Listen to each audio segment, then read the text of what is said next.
বাংলাদেশ জাতীয়তাবাদী ছাত্রদলের উদ্যোগে নেত্রকোনায় বৃক্ষরোপণ কর্মসূচি অনুষ্ঠিত হয়েছে। গতকাল রবিবার সকালে নেত্রকোনার নাকন্দ কামিল মাদ্রাসা প্রাঙ্গণে বিভিন্ন ফলদ ও ছায়াদার গাছের প্রায় অর্ধশত চারা রোপণ করে নাকন্দ কামিল মাদ্রাসা ছাত্রদল। এ সময় নাকন্দ কামিল মাদ্রাসা ছাত্রদলের সাধারণ সম্পাদক মোহাম্মদ মাসুদ রানা বলেন, সবুজ বাংলাদেশ গড়ে তোলা ও পরিবেশ রক্ষার অঙ্গীকার থেকেই এই কর্মসূচি গ্রহণ করা হয়েছে।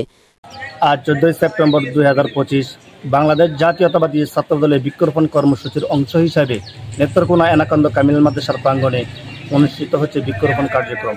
ইতিমধ্যেই আমরা কয়েকটি চারা রোপণ করেছি, যা আগামী দিনের ছায়াপল ও প্রাণের উৎস হয়ে উঠবে। সবুজ বাংলাদেশ গড়ে তোলা এবং পরিবেশ রক্ষার মহৎ অঙ্গীকার থেকে এ কর্মসূচির আয়োজন। কেননা ক্রমবর্ধমান পরিবেশ দূষণ ও জলবায়ু পরিবর্তনের একমাত্র উপায় হলো গাছ লাগানো। গাছ আমাদের টিকে থাকার মূল ভরসা, জীবন ধারণের অপরিহার্য শর্ত। তাই আসুন বৃক্ষরোপণকে কেবল কর্মসূচি নয়, বরং একটি জন আন্দোলনের রূপ দেই।